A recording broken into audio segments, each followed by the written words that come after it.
Hey guys, welcome to Japan Station, the place where people come to talk about Japan. I'm your host, Tony Vega. And once again, I'm just recording from my phone. So for the podcast people, I am uploading these to YouTube. So if you want to go to youtube.com/@JapanKyo News, you can watch the show. Literally watch it, or you can just listen wherever you get your podcast. Whatever you feel comfortable with, go do that. I'm not gonna, it doesn't really matter. It's the same show, but just want to let you know I am recording these on my phone because I am not used to working with videos. So, very minimally, and I'm just using my phone. I'm just getting started, and then like my tripod is not good for the audio connection here. I'm using my microphone, so it's a whole thing, but I'm getting it out, and that's the most important thing. I can improve, but I just need to get started. So anyway, sorry about the boring technical stuff. Let me cover a couple quick things, and then we'll get into the interview today. And the interview is just awesome. This individual that I talked to, I'm not going to spoil it, but she is someone who I connected with on a deep level because we share something very I think unique in common, and you'll get to hear about that. I'm not going to spoil it here, so please stick around for that. And if you want to just get to that, I guess you could just skip ahead, like I don't know, maybe 3-4 minutes, and you'll get to it. But if you want to hear what I have to say, well, please stick around. So two things. Number one. In case you missed the last episode of Japan Station, I am going to Japan. I'm going to be in Kyoto on September 21st. And then I am going to be walking to Tokyo. I'm literally walking to Tokyo. I'm calling this the Tokaido Challenge. Well, it's actually the Majison Tokaido Challenge. I'm not going to get into the whole thing, but the point is that I'm going to be walking. I'm sorry. I'm going to be walking from Kyoto to Tokyo. Trying to do it in 30 days. That's about 300 miles, maybe a little bit more if I get lost along the way, or around 500 kilometers, a little bit more again for it depends. But for the non-Americans, could be 500 kilometers or a little bit more. Trying to do this, within 30 days. It's going to be crazy. I'm going to be documenting this along the way, maybe just some videos, talking about it on the podcast, both maybe during and afterwards. I'll sum it all up. And because I'm legally blind, in case you didn't know, I'm going to be facing some interesting challenges, but I'm going to be relying on my phone, on my wits, on my ability to walk east and just asking people along the way. And also I have a decent following of people in Japan, like Japanese people. So I may ask them for help. And some of them have told me, like, I'll walk with you. These are people that I've met along the way on Twitter, on X, whatever you want to call it. So it's going to be really, really interesting, and I can't wait to share that experience with you guys. So if you want to find out more about that, listen to the previous episode of Japan Station. It's almost 30 minutes, I think, of me talking about why I'm doing this and all this stuff, aside from just wanting to do it and document it. So yeah, that's the Tokaido Challenge coming up. September 21st is when I am in Kyoto and start my walk. Also, just wanted to say thank you to two people who recently contributed to make this show possible, and all the stuff that I do out of JapanKyo.com. Ichimon Japan is the other podcast that I produce. So first of all, Robert, thank you for joining the Patreon, $3 a month plus Alpha Tier. Thank you so much for doing that. If you want to join the Patreon, you can go over to JapanKyo.com/Patreon. You can contribute on a monthly basis as little as $1 a month. I can't offer some amazing perks for the show or whatever for the patrons. I'm sorry. I'm just up to my limit here with trying to keep up with everything that I do. But you do get a slightly early access to the episodes, and you do get like more direct access to me, so you can DM me and stuff, and can suggest stuff. If you want to do that, but mainly it's just you want to make sure that I am not going broke from producing this. So JapanKyo.com/Patreon, and then also Anissa. Oh my goodness. So Anissa contributed $40 over on the Ko-fi. So if you want to do just a one-time donation, you can go over to kofi.com/JapanKyo. Okay, that's ko-fi.com/JapanKyo. That's KYO, JapanKyo. Kyo is like today, right? Japan today, JapanKyo. You can think of it like that. So Patreon or Ko-fi, links in the show notes. If you want to help out, it does cost money to host the website and host the podcast and buy equipment and things like that. I'm not making money on the show, but it's okay. I enjoy doing it. So if you want to do that, you know what to do. All right. I won't push any further. But let's get into the interview. Again, this is somebody. This interview was kind of special for me, and it's inspiring for myself, and it was just wonderful to connect with this individual. Again, you're about to find out why. So let's get into it. Here's my conversation with Maud Rowell. Welcome to Japan Station, a production of Japankyo.com. I'm your host, Tony Vega, and today we're also doing the video version on YouTube for, just in case, the audio podcast listeners are curious, you can watch us on the video over on the Japankyo YouTube channel. And today, my guest is here, and the YouTube viewers can already see that my guest is here, but my guest is a freelance journalist, and she's got an amazing story that I've been waiting like over a year to talk to her. She went to Japan and went on this whole journey around various places on Japan over the course of a year. We're going to get into that. But first, let me just introduce her. So my guest today is Maud Rowell. Thank you so much, Maud, for coming. Thank you so much for having me here. It's such a pleasure to be here. I'm really excited to have that. Yeah. So just a little bit of background for everybody. So I discovered Maud through another Japan-focused podcast called Beyond Japan. I've listened to quite a few episodes of that show. It's a very informational, very good show. And I came across Maud's interview, and what attracted me and made me really curious and made me want to talk to Maud. Your personal story is interesting, but it happens to intersect with mine, on deeply, because I am legally blind. I've talked about this on this show before. I have basically no central vision. I have peripheral vision. I use magnification. I can still use magnification to see stuff, to do stuff on the computer. But I can't see people's faces unless like I'm really close or magnified on a computer screen or something like that. So, and I've lived in Japan. I've traveled around Japan. I've got this, long connection with Japan. And Maud happens to also be, I'm not sure exactly what the extent of your vision loss is, and we can get into that, but you also have a similar experience in that you've lost a lot of your vision, and yet you've gone on this, year-long journey throughout Japan. You speak Japanese as well. You've learned the language. You have this connection to Japan. And so, this is not common to come across somebody like yourself for me. We're a rare breed. Yes, we are. So I guess just my own personal curiosity, but also a little bit of context for the viewers and listeners. So could you tell us a little bit about your eyesight, and then we can get into how you got into Japan, and of course this year-long journey. We'll get into that too as well. But if we could start a little bit with yourself. Yeah, of course. So with vision loss, I was diagnosed with a rare degenerative eye disease when I was 19, just before I started university, literally a month or two before I started university, which was a fun and stressful time to lose my sight. That's exactly the same for me. That's exactly the same for me. Gosh. Right before university, right after high school, right before university, legally blind. Yep. Oh, wow. Yeah. Wow. Yeah. No, I took a gap year before university, so I'd worked in South Korea for 6 months, and then I was traveling around East Asia. I was in South Korea again right at the end of the year in June, and I noticed suddenly that I was having trouble seeing people's faces, and I realized that wasn't normal. So took myself to hospital, and it took a long time because it's a very rare condition, but they eventually told me I had a degenerative eye disease, and it would keep getting worse. And at the moment, I was already legally blind by that point, but it happened so slowly that I really didn't realize what was happening. It'd be funny the things you miss when it's really, really gradual. And came back to the UK and started receiving treatment. I had, up until very recently, injections into that eye.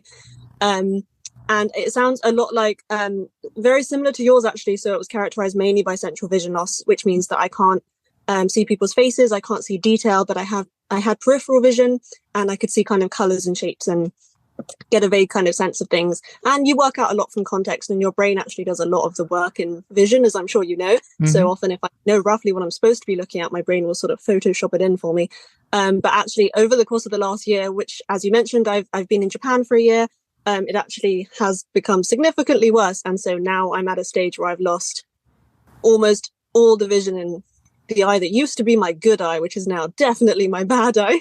Mm. I can't even perceive light anymore, which has been quite, something to come to terms with over the year. But that is kind of the nature of degenerative sight loss, which is that kind of it's not going blind once, you go blind over and over again and have to constantly readjust. So, but I think I have really, really honestly, I've done a lot of processing, and I've written a book about blindness, and that really helped me kind of celebrate my blindness and see all the good that has come of it, and kind of endlessly generative creativity, and just really a really interesting perspective that I never would have had this not happened to me. So that's not all entirely negative, but it has been a year of quite significant sight loss for me, even compared to before, which was already quite a lot of sight loss. So so I use a long cane, which is the longest type of cane, as the name might suggest. Mm-hmm. And I can't see people's faces. I can't read text anymore.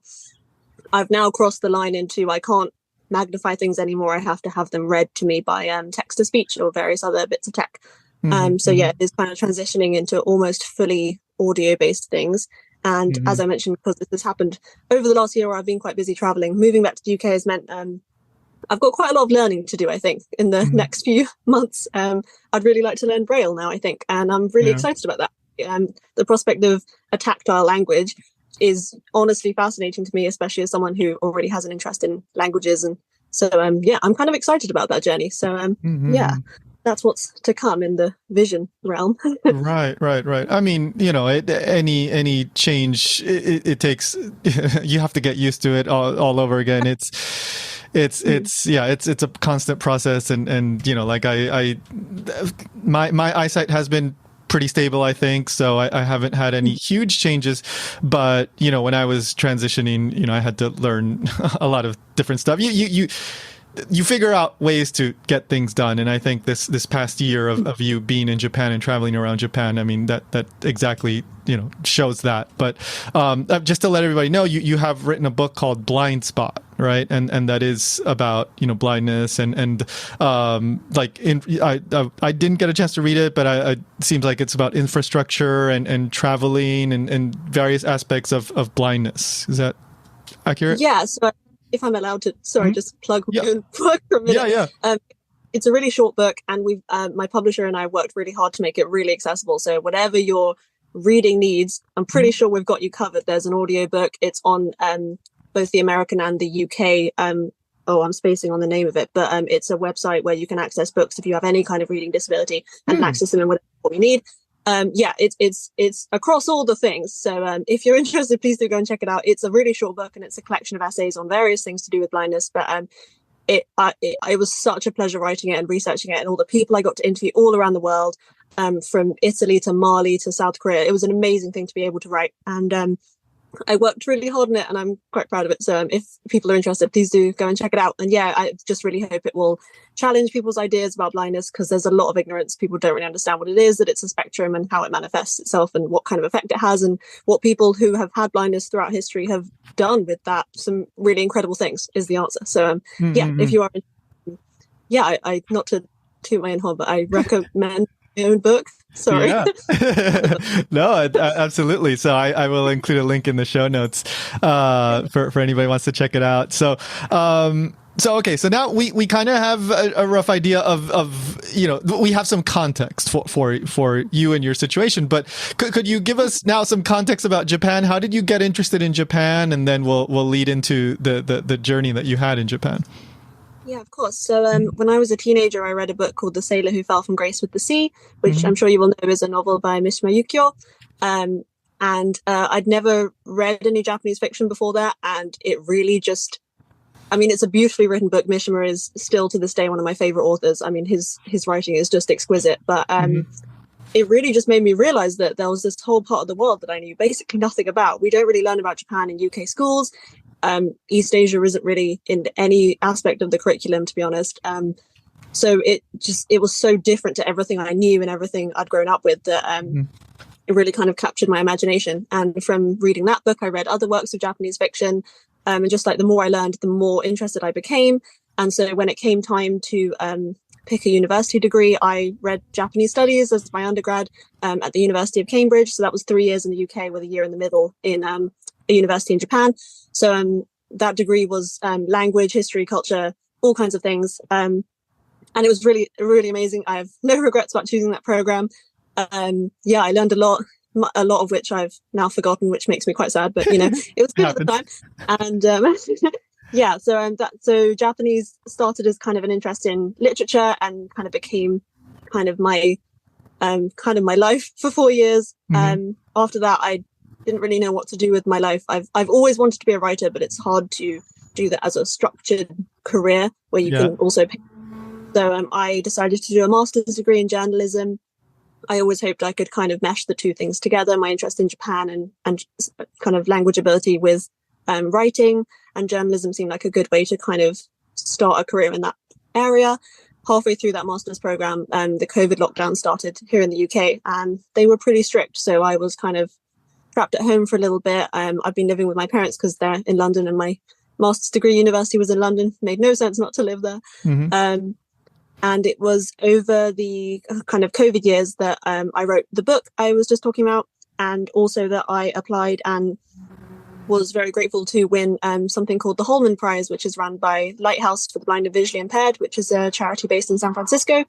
And it's a $25,000 grant that they award annually to 3 people anywhere in the world who are legally blind to do something ambitious and creative. And the project I proposed was sort of a dream of mine that I'd kind of had as a dream, but didn't really, I mean, it wasn't financially feasible for me, but I thought I'd apply with it anyway. And it was to spend a year traveling around Japan, all parts of Japan. Well, not all, obviously, because you couldn't fit that into a year, but many, many different parts of Japan. And just try and sort of create an itinerary that kind of paid homage to a Georgian Victorian period explorer called James Holman, who is, in my opinion, one of the greatest figures from history, an absolutely incredible person. He circumnavigated the globe, he learned languages, he trained as a doctor, he had a literature degree, just incredible life. I recommend his biography so much, but he was completely blind. So, and he's not really taught about in schools, but he is an incredible figure from history and has been a hero of mine ever since I found out who he was. And he circumnavigated the globe, as I mentioned, but he never made it to Japan due to the period he was living in. It wasn't a very accessible country. And so I wanted to kind of tick off that block of the world for him in a way. And I wanted to write a book about that trip because especially over COVID, I got really into travel literature, which was a genre I'd never really paid much attention to before because I could actually travel, I guess. But during the lockdowns, that was kind of my only way to escape. And yeah, I realized that there are some absolutely brilliant works of travel literature that I absolutely love. And I really wanted to try my hand at the genre myself. So this seemed like an amazing opportunity to be able to travel, get back to Japan, write, which is the thing I love most. And yeah, and I was very grateful to win that prize. So I have, as you mentioned, I've just got back from that year, which was postponed again and again because of COVID. But I did finally make it out there and was there for a whole year. So it worked eventually. Yeah. So, so it was from June of last year, 2022 till June of this year, 2023, right? Yes. So I did have a very brief, over December, I had a retinal detachment and the doctors in Japan panicked a little bit and I did get sent to the UK for a few weeks. And then I went back out to Japan. And so I actually came back start of July, but it was overall about a year with the small blip in the middle. But yes. Gotcha. Okay. So, you know, as I said, I learned about this before you went on the trip. So I've been waiting for you to come back so we could talk about it. The podcast persisted for that long. Thank you so much. Well, I told you, I mean, there's not a lot of people like us. We really are a rare breed. It's really amazing. Talk to someone else who has both of those things in common with me. Yeah. So, all right. So then I want to hear about this trip. Like, I want to hear, like, where did you go? Like, I guess you planned it out fairly well or very well before you went and you had a rough itinerary, but I assume stuff happened along the way, blah, blah, blah, good stuff, bad stuff. But all right. So give us an idea, like, where did you go? What did you do? Okay. Well, in no particular order, I did go up to Hokkaido for the first time, the island right at the north. I stayed in an Ainu village for a period in the summer and a period in the winter. I worked in a ramen shop there. which was really interesting by Lake Akan, which completely freezes over in the winter and you can ride snowmobiles over it. And there are mud volcanoes. And I mean, Ainu culture is fascinating. And again, it's one of those things that you just don't really learn so much about. I mean, Indigenous history is so often kind of tied up in erasure and colonial power. But it was really interesting to get to meet Ainu people and see cultural practices that are still alive today and, you know, how they've been impacted by history. And yeah, sorry, I'm trying to pack in as much as possible, but also with. So Hokkaido was really amazing. I'd never been up to the north before. Really before this trip, I'd basically only been to between Tokyo and Kyoto in that chunk there, and then like day trips to Hiroshima State. But like there was so many parts of Japan I'd never been to. So I did a lot of Tohoku, which I'd never done before. I saw amazing Shinto festivals in Iwate, for example. I did 3/4 of the Shikoku 88 pilgrimage, which is a Buddhist pilgrimage dating from, I think, the 11th century. That needs fact checking. Obviously, I'll do this research before I write the book. But I did 1 to 65 of that, which was amazing. Again, I'd never been to Shikoku before, but it's a really amazing place. And I think one of the highlights for me, I went to some of the islands of Nagasaki, like Ojika and Nozaki, which is where a lot of Christians were when they were in hiding. So there was kind of old churches there, and Nozaki, which is completely uninhabited, and kind of the landscape has been given over to wild boar and deer, and it's a really incredible landscape to see. I think just kind of evidence of people, but no one's there anymore, and everything's in ruin, and kind of creepy, but really beautiful in a way, and seeing how nature is taking these places back. I went to Okinawa for the first time and Ishigaki, which were all amazing, and islands like Yoron as well and Yakushima, kind of on that 26-hour ferry route from Okinawa up to Kagoshima. That was really amazing. I did that in 2 chunks. So I did the chunk from Naha to Yoron, which is about 5 hours, and then I did the 21 hours from Yoron to Kagoshima. Except for Ishigaki, which was unavoidable, unfortunately, I did try and not do any domestic flights within Japan, so it was a lot of long ferry journeys, which I love, so that was great. I went to Hachijojima, which is a 10-hour ferry from Tokyo, and then from there I took the helicopter to Aogashima, which is literally a volcano inside another volcano, and is just an incredible landscape, hundreds of kilometers out to sea. I mean, I've never seen anything like it. And I think really for me the highlight was seeing small islands and kind of the communities that exist there and what they're doing to combat kind of these ongoing issues Japan has with rural places where young people move to the cities and they're left with kind of elderly populations that struggle to kind of tackle issues like wild boar devastating kind of people's homes and land and everything, and various other socio-cultural issues.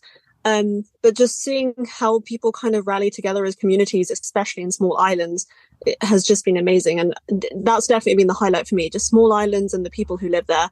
I've had so many wonderful experiences with people. I think the best part of the whole year has just been people and just human interaction. And I really do think that being blind leads to more human interaction than if you weren't blind, because even though there are ways for me to do things independently, you know, I can get my phone out and sort something out by myself, but I prefer and choose to ask a human if there is one there. So that's led to some really beautiful just encounters with people, and just like the well of human kindness is just an incredible thing, and it really, you know, gives me faith in just the world in general. So that was a really beautiful part of the year. But just incredible landscapes, people, I mean, food, everyone knows the food is good. So that but I'll say it again anyway. Soy sauce ice cream is now my favorite.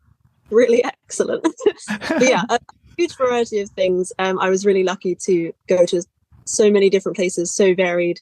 And I'm sorry, I'm still kind of, because I've just got back, I'm still sort of taking the time to process and go through all my notes to kind of remind myself of what I did. But I am really, really excited to write the book and get everything down on paper and be able to share this experience with people in a way that using the best vehicle that I can do, which is writing. So I'm going to work really hard on that, and I'm really excited to share that with everyone. Oh man, no, this sounds like an incredible trip.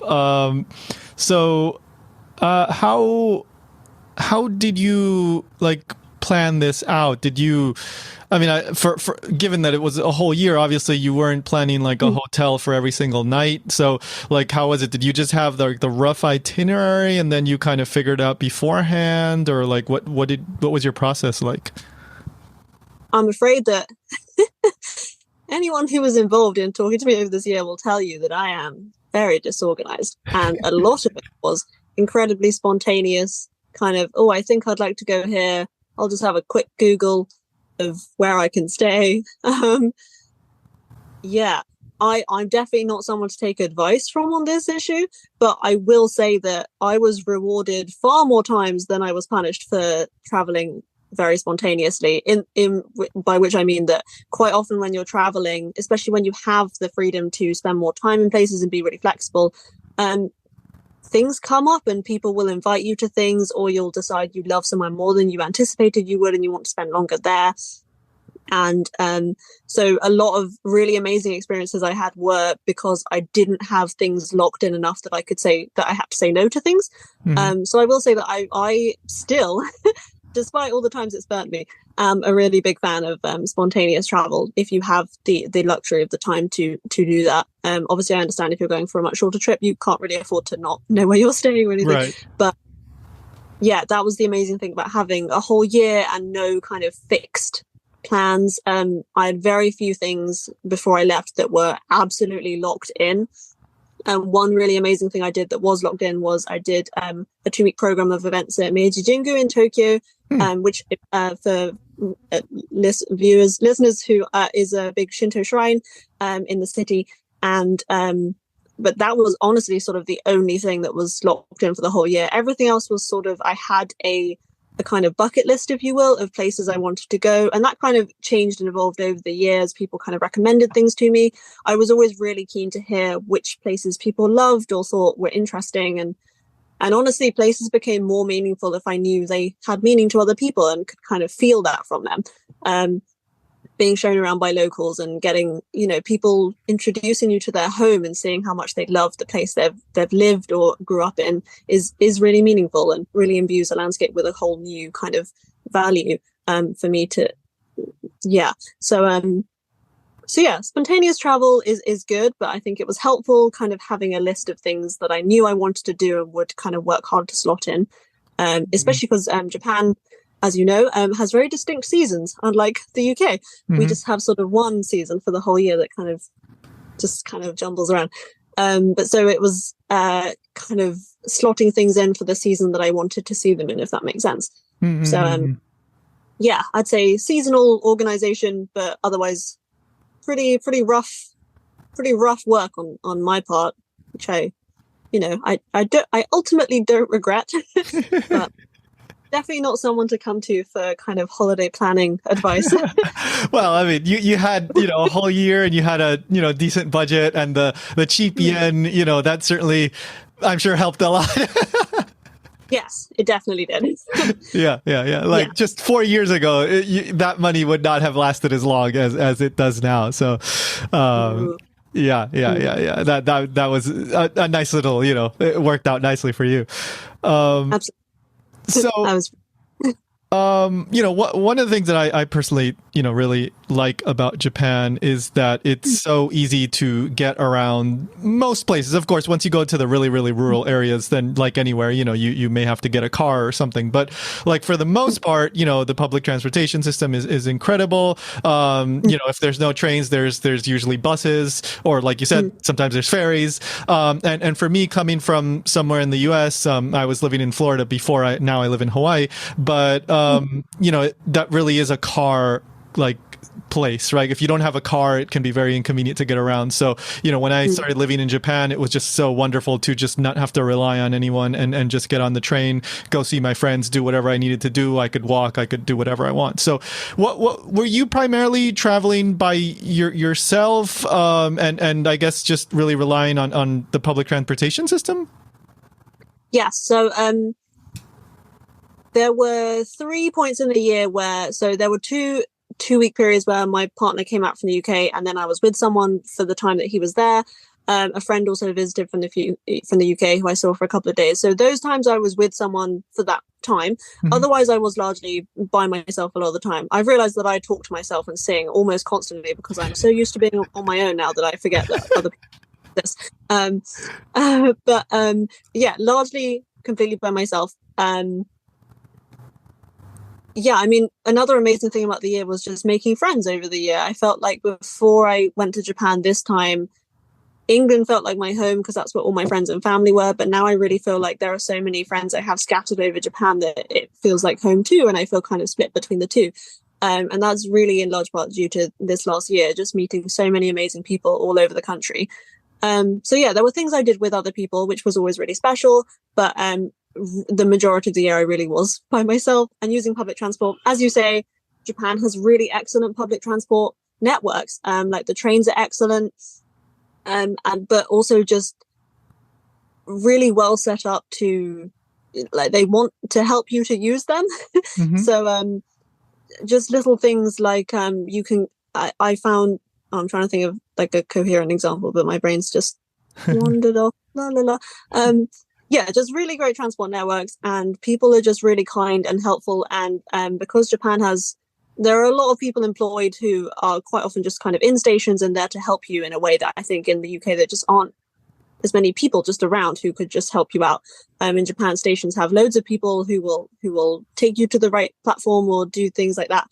And people just actually care. The thing that's popping up in my head now is one time when I got on a bus. This was in rural Kochi Prefecture, and I got on a bus that was taking me to somewhere where I hoped there was a kind of small community bus that would take me to one of the gorges on the Nyodo River, and it was right near the end of the bus's line, the stop before the end. And I got off the bus and the bus driver seemed a bit concerned that I was just being dropped off in the middle of nowhere and didn't know what I was doing. A classic Maud move. And he drove off, and then I was waiting there. And then when he came back to start the route from the place he'd dropped me off, he waited about 5 minutes after the time he was supposed to leave that stop and came over to me and said, are you okay? Do you know what you're doing?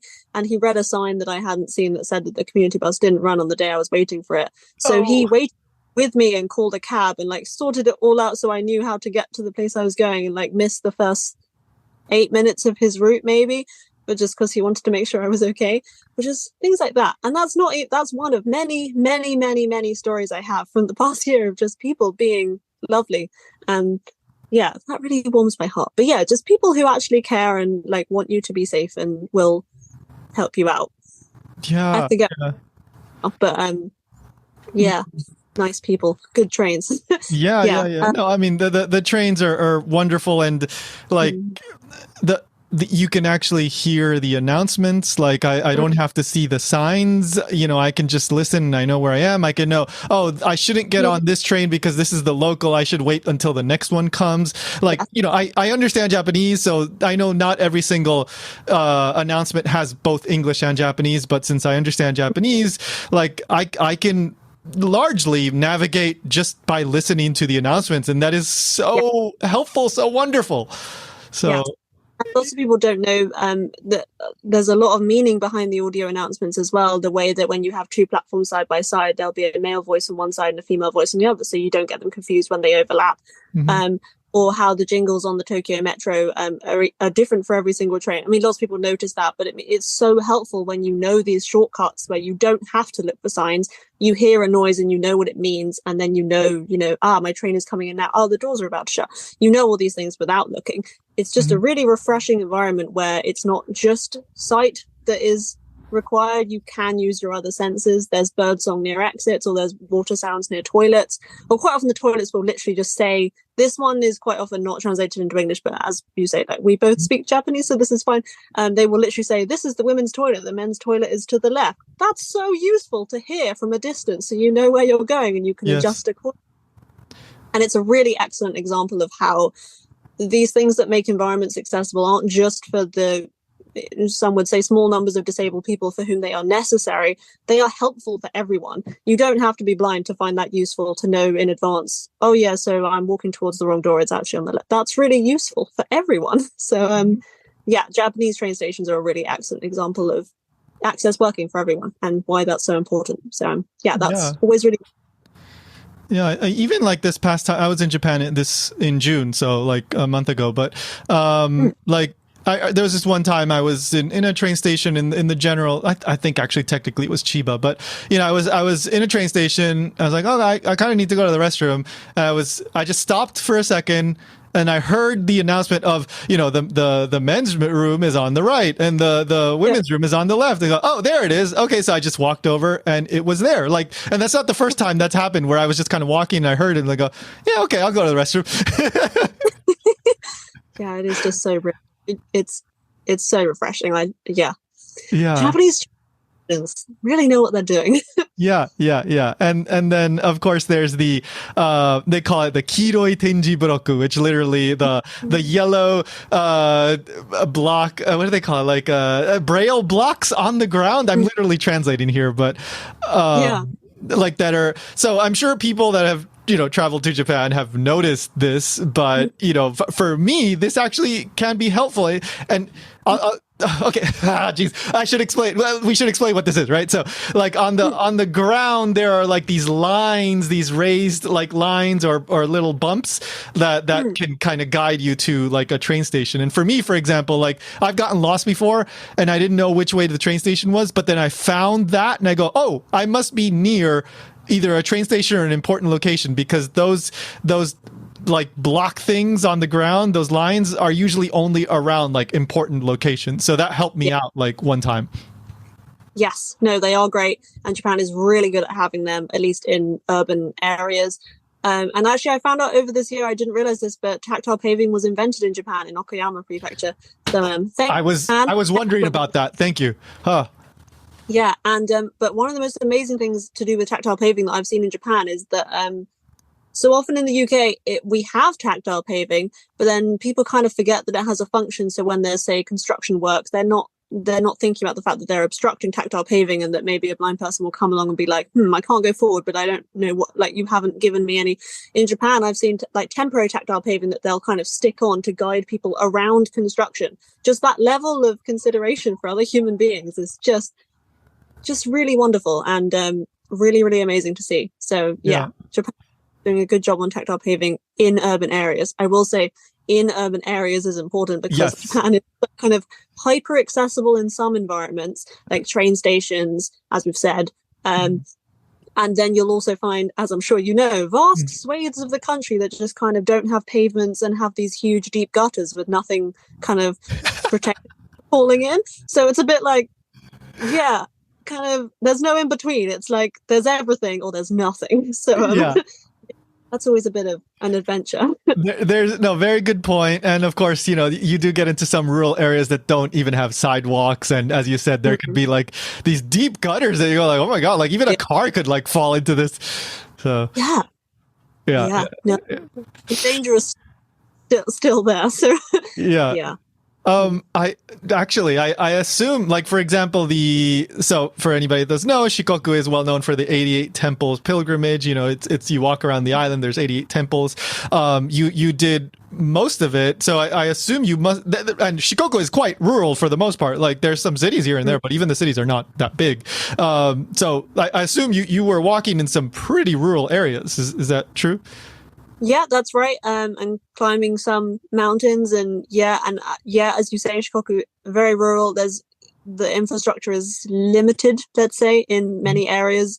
I think the especially difficult things just kind of when there is infrastructure, but the timings make it basically impossible to use. So things like the stamp office at these temples is open from 9 till 5, but say a bus will leave somewhere at kind of 9:30, get you there for midday, and then you have 20 minutes till the only bus of the day that will take you home. It's very hard. The infrastructure makes it very difficult to do in a logical way, timing wise. But really, honestly, the kind of struggle of making it work for someone who can't drive made it more rewarding, in my opinion. There were sections of the trip where I was with someone else who could drive, and really, honestly, wonderfully convenient and just so easy. But after a while, you get kind of used to that kind of easy convenience, and it makes you a little bit lazy, I think. I'm not saying this is true for everyone, but just for me personally, I found that after a few days being able to use a car, I didn't feel like I was sort of earning the things that I was getting to witness, and I was getting a bit complacent about it. Whereas in the times when I was by myself, where I would have to work quite hard to walk everywhere, which I enjoy. I'm not trying to complain about that. I really do enjoy walking, and just great memories of days where I just spent kind of 8 to 10 hours outside walking the whole time. It felt amazing to make it somewhere beautiful and know that I'd kind of earned that view and that experience. I don't know, that was a lot more meaningful to me. So in many ways, I'm really grateful that I can't drive and that made me work harder for the things that I got to experience. And Shikoku was a really great example of that, because that was a lot of hard work to get to all of the places I wanted to go. Shikoku really is somewhere that having a car is very, very useful. Without a car, it is quite a lot of work. So, yeah. Did you ever have an experience where you were like scrambling to find a place to sleep that night? I'm sure I did. Yes. I think there was there were definitely places where I would sort of take whatever I could get. I think there was one place where I very nearly stayed in the only hotel room I could find.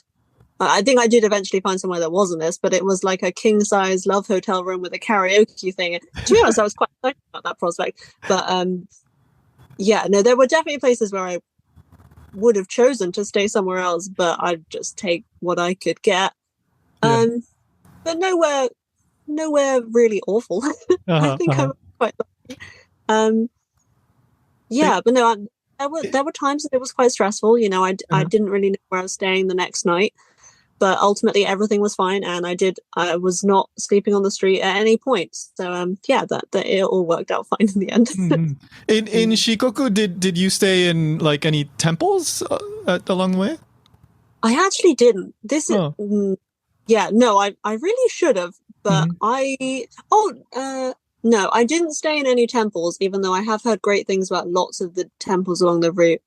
I think Shikoku 88 was interesting because I didn't know if I was going to do the whole thing, and I kept kind of changing my mind so I did it in chunks. I didn't do it all in one go. I kind of did a few days with someone else. Actually, Amy Chavez, who is amazing, and if anyone's interested, they should look her up. And her book came out last year, and it's really excellent. But she lives in a really remote island in Japan, in Okayama Prefecture. But she ran the Shikoku 88 pilgrimage. I can't remember when exactly, a little while ago, but she ran the whole thing, which is amazing to me. But I did a few days with her there, just as a kind of introduction to the pilgrimage. And then after that, it was sort of like, I didn't really know when I was going to stop or whether I was going to come back. So I do feel like one day I would like to go back and do the whole thing and stay in temples and walk the whole thing. But this year, even with all that time, I had so much to fit in that I didn't have the time to do that this year. So I feel like I've still only really had a taster of the pilgrimage experience, which was still meaningful to me. And one of the things I love most about that pilgrimage is that however you do it, it's meaningful, and people respect that everyone's way of doing it is different. I knew people who would drive around in their cars, get out of the car, put on the hakui and everything, go light a candle and then leave and drive to the next one. And then there were people who would walk the whole thing. Then there were people who would go in and not do any of the rituals, but would like go to each temple in order. So everyone was doing it in a different way. And I think it was really wonderful seeing how everyone could respect how everyone else was doing it. So I think that was really nice. I really enjoyed the culture of that pilgrimage, but I would like to do it again someday in a different manner to how I did it this year. But it was still a really amazing kind of introductory experience to it. Yeah. I mean, that's something that I've been interested in for a long time, since college days. But I consider doing it. But actually, this fall I'm going to be walking the Tokaido, so from Kyoto to Tokyo. So that's amazing. Yeah, so that's another reason why I wanted to talk to you, just to get to hear, your experiences, and use that as my own kind of references. But so I guess did you really rely on your phone to kind of get you to to kind of get you to the general area, and then if something happened along the way, that's when, like you said with the bus driver, for example, you might ask somebody or they might help you out? Yes. Absolutely. Having a phone that worked was absolutely essential. It is a great gadget. So I would basically use my phone to get as far as I could. And then I was very much of the approach of, I'll get there and then worry about getting back. And actually that worked out for me 100% of the time. So I have no regrets about that system. But quite often that did mean that kind of I'd get to a point Google Maps wouldn't know what was going on. I'd ask someone, they'd be like, oh, you can get this bus or you can walk to here and do this. And then I would do that. And then coming home, I'd work something else out. And that actually worked pretty well because, as we've said, people are really helpful and nice. And yeah, that worked out well for me. I would say knowing the numbers of cab companies, always useful for if there's an emergency.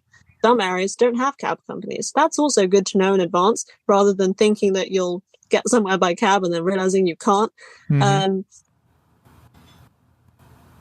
Or sometimes arriving in a new place, just going and asking at kind of local train stations, you know, I'd like to go to these places. What would you recommend for doing that? As you say, sort of a mix of using my phone to get to a point and then relying on people and kind of working things out. And quite often it was just, you know, there's no other way to get here other than to walk. Okay, I'll walk for a few hours. I can do that. But I think I'm one of those people who that was okay for me, but I think I can understand why for others that might be very stressful to imagine not totally knowing how you're going to get somewhere or get back. But I was a bit laissez-faire about the whole thing. Which ultimately fine for me this time. I mean, everybody has their own approach, but I mean, I've as I've said, you know, I've certainly had my own situations where I maybe got off on the wrong place or something, or I was looking for a specific exit in a train station. I had to, like, just this past June, I was at a train station, again, general Tokyo area. I couldn't find the exact exit I was looking for, but I just happened to randomly go into a store inside the same complex. I think it was a GU or a Uniqlo. I asked the clerk, and they go, "Oh, hang on." Then they took me to that. They got out of the store. They took me all the way to the entrance I was looking for. I'm like, "Oh, geez, thank you. You didn't have to do that, but thank you." I absolutely relate to that. Although, on that note, I really must say, I mean, Tokyo stations might be accessible, but my God, some of them are just so big. Yes. With so many. It's just, I can't.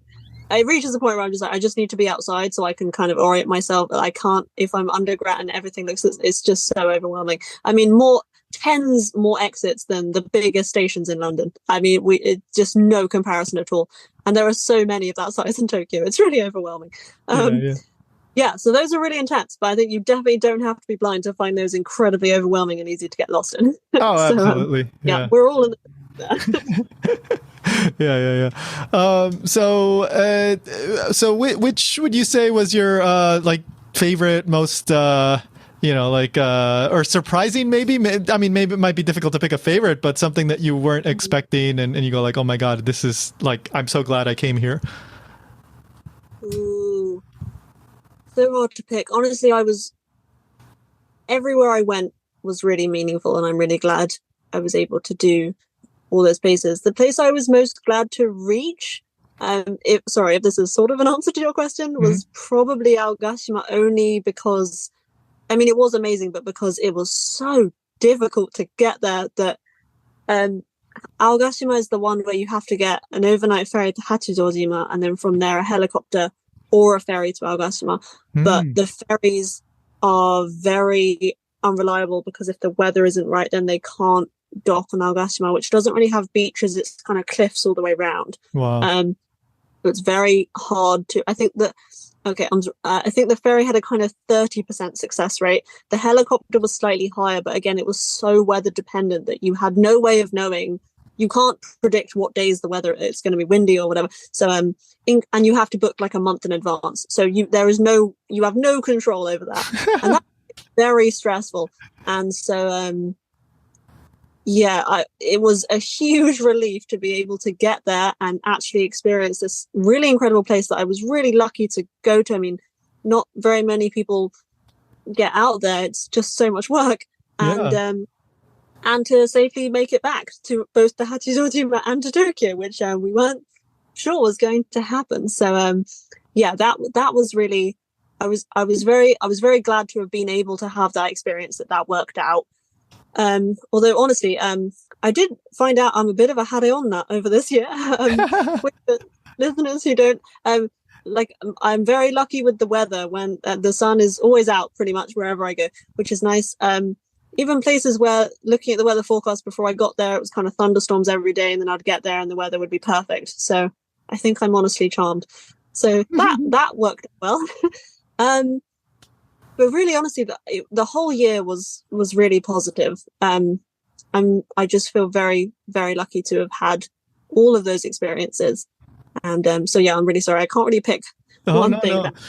But yeah, like Aogashima sounds incredibly unique. I'm just curious from like a practical perspective.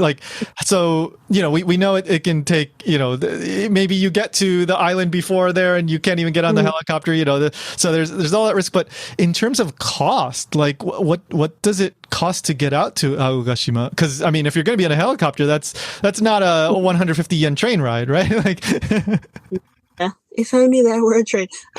Yes, no, that was quite an expensive endeavor. Probably the most expensive short chunk of time. The ferry to Hachijojima is not that expensive, actually. I was kind of, especially because it's the way out, it's a night ferry, and then on the way back, it's a day ferry. So on the night ferry, obviously, you're not paying for accommodation that night because you're on a ferry, and the ferry is pretty nice. I'm sorry, I can't remember exact numbers, but yeah, the ferry was, I would say, reasonable. And then also on Aogashima, you're very limited for accommodation options because it's so small, and so there are basically, I think, like 2 places you can stay. They do have meals included though, which you would kind of expect since there is no restaurant on the island at all. Yeah, yeah, yeah. So it was one of those things where it was like it's expensive, but I really want to be able to experience this on kind of maybe the one chance I'll have to do it. And this year, as I was very lucky to have the time and the money to be able to do that. So but no, it was hard work. Yeah. Honestly, I actually I did Hachijojima and Aogashima with a friend who is very well organized and practical, so did lots of the planning. I say lots, all of the planning on that. So I'm grateful to them for doing that. It was really amazing to make it out there. Very relieved. That sounds incredible. I think unfortunately because of the timing and the risk of it being canceled, I think most people probably can't do that. But if you have that flexibility, that certainly seems like one of the most unique experiences you can have in Japan, at least. Yeah, very unique. Yeah, but I mean, if you're on a short itinerary, it's not worth the stress. It's so difficult to. And just the uncertainty was almost unbearable of just not knowing. Literally, as we were waiting for the helicopter on the way back, and it was kind of drizzling a bit, and we were sitting in the room having gone through kind of security, which is kind of they look in your bags a little bit. Just literally waiting for the helicopter to land, just being like, it still might not work. Just the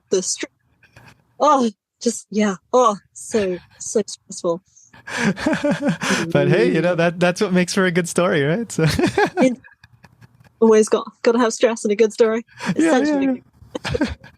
So you'll be working on this year-long journey to turn it into a book. Is that the plan? Yeah. So the plan is to write a book, and I also another big part of the trip for me was that I was documenting it also with film photography. I have written about kind of my relationship with film photography, but that kind of when I started losing my sight, digital photography was too kind of perfect and didn't really reflect the world and how I was engaging with it visually anymore. So my dad is an old school film photographer, so it was really amazing having that resource just kind of at my disposal. So I shot a lot of rolls of film over the year, and I'm really excited to now I have all the albums together to kind of go through, and some of them will be in the book. I'm also thinking about other things I can do with those, but just it was a really amazing way to get to document the year. Really special for me. I find film photography really meaningful. It's unique. It goes wrong. It's just a whole great thing.